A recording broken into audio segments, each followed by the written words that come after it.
तेरी मेरी कहानियाँ से सभी अपडेट पाने के लिए बेल आइकन दबाएं। आज की कहानी है माँ तुम कब तक दूसरों पर बोझ बनी रहोगी। अरे अरे, क्या कर रहा है? मुझ गरीब पर दया कर। क्या आज गाड़ी का दरवाज़ा तोड़ने का इरादा है? गाड़ी में बैठते समय अंबर ने कुछ ज़्यादा ही ज़ोर से गाड़ी का दरवाज़ा बंद किया तो उसका मित्र उज्ज्वल बोला।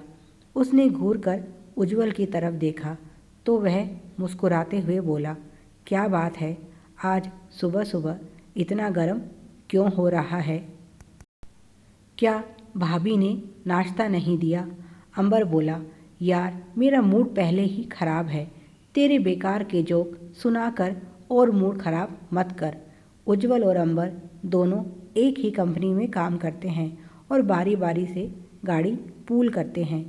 आज गाड़ी ले जाने की बारी उज्ज्वल की थी। दोनों में अच्छी मित्रता है।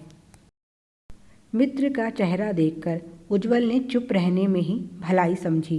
वैसे तो उज्ज्वल उम्र में अंबर से बड़ा है और अंबर उसे मित्र के साथ साथ बड़े भाई की तरह मानता है, पर कभी कभी उज्ज्वल की बातें उसकी समझ से परे होती हैं और ख़ासकर ऐसे मौक़ों पर जब वह गुस्से में होता है। उसका बेतुकी बातें करना उसे नागवार लगता है। पूरे रास्ते दोनों चुप ही रहे। दोपहर को लंच टाइम तक अंबर का मूड थोड़ा ठीक हो गया था और उसने उज्ज्वल से माफ़ी मांगते हुए कहा, माफ़ करना दोस्त, सुबह अपनी हरकत के लिए मैं माफ़ी चाहता हूँ, पर तुझे तो पता है जब मैं गुस्से में होता हूँ तो मुझे किसी से बात करना पसंद नहीं। उज्ज्वल बोला, ठीक है, पर अब तो तू बात कर सकता है, बता क्या बात है? अंबर बोला, तू तो जानता ही है मेरे घर की हालत।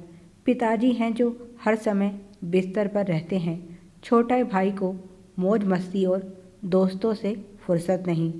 4-5 महीने में कभी कभार शक्ल दिखाने घर आता है। ऐसे में मैं अकेला जिम्मेदारियों की जंजीर में बंधा हुआ हूँ। मैंने दिल्ली नौकरी के लिए अप्लाई किया था और मुझे नौकरी मिल गई है, पर अब समस्या यह है कि अगर मैं चला गया तो पिताजी को हर हफ्ते डॉक्टर के पास कौन लेकर जाएगा?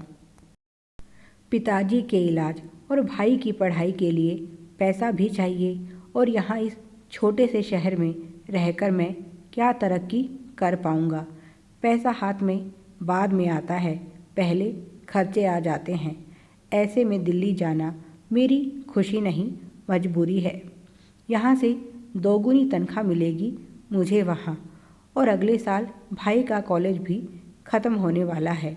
उसके लिए भी कोई अच्छी नौकरी की तलाश करूँगा। इसीलिए मैं चाहता हूँ कि मेरे दिल्ली जाने से पहले माँ गाड़ी चलाना सीख लें। मैंने एक ड्राइविंग स्कूल में बात की थी। उनका कहना है कि 15 दिन में वे ड्राइविंग सिखा देंगे। मैंने पैसे भी दे दिए हैं, पर शुरू में तो माँ ने उत्साह दिखाया, पर अब जाने से मना कर रही है। मैंने उन्हें कितना समझाने की कोशिश की कि गाड़ी चलाना न केवल उनकी आत्मनिर्भरता के लिए ज़रूरी है, बल्कि पिताजी के लिए भी बहुत ज़रूरी है। भगवान ना करे रात बेरात अगर कोई ज़रूरत आन पड़ी तो कम से कम वह पिताजी को अकेले हॉस्पिटल तो ले जा सकती हैं। अंबर के पिताजी की दोनों किडनी फेल हो चुकी थी। उन्हें डायलिसिस के लिए अस्पताल ले जाना पड़ता था। साथ ही साथ उन्हें दिल की और शुगर की बीमारी भी थी, पर उसकी माँ रेखा देवी पूरी तरह से स्वस्थ थी और अपना पूरा ख्याल रखती थी। अंबर की ज़िद पर ही माँ ने योग करना शुरू किया था। यह सब उसी का परिणाम है। अंबर माँ को यही समझाना चाहता है, जैसे योग करके उन्हें फ़ायदा हुआ है, ऐसे ही अगर माँ गाड़ी चलाना सीख लेंगी तो उन्हें ही फ़ायदा होगा। पर माँ कहती है, मुझे क्या ज़रूरत है गाड़ी चलाना सीखने की? हमारे पड़ोसी कितने अच्छे हैं, अगर कोई ज़रूरत पड़ भी गई तो वह मेरी मदद कर देंगे। रही बात तेरे पिताजी को डायलिसिस के लिए अस्पताल ले जाने की तो वह तो एम्बुलेंस से भी ले जाया जा सकता है। माँ अंबर की बात समझ नहीं पा रही कि वह माँ को आत्मनिर्भर बनाना चाहता है ताकि जब वह और उसका भाई घर में ना हो तो माँ किसी भी परिस्थिति के लिए तैयार रहे। बस इसी बात को लेकर माँ बेटे में सुबह सुबह झगड़ा हो गया।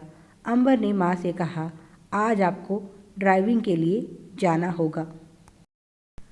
माँ ने हाथ खड़े कर दिए और बोली, मेरे बस की बात नहीं यह सब करना। तब गुस्से में अंबर ने ना जाने माँ को क्या क्या कह दिया। उसने यहाँ तक कह दिया कि माँ तुम कब तक दूसरों पर बोझ बनी रहोगी, क्यों नहीं तुम अपना काम खुद से करना सीख लेती। जो काम तुम खुद कर सकती हो उसके लिए तुम्हें दूसरे का मुँह देखने की क्या ज़रूरत है। आजकल की औरतें हवाई जहाज़ तक उड़ाती हैं और तुम एक गाड़ी नहीं चला सकती। उज्जवल बोला, सोच तो तुम्हारी अच्छी है पर तरीका गलत है। ऐसे कैसे तुम अपनी माँ को बोझ कह सकते हो।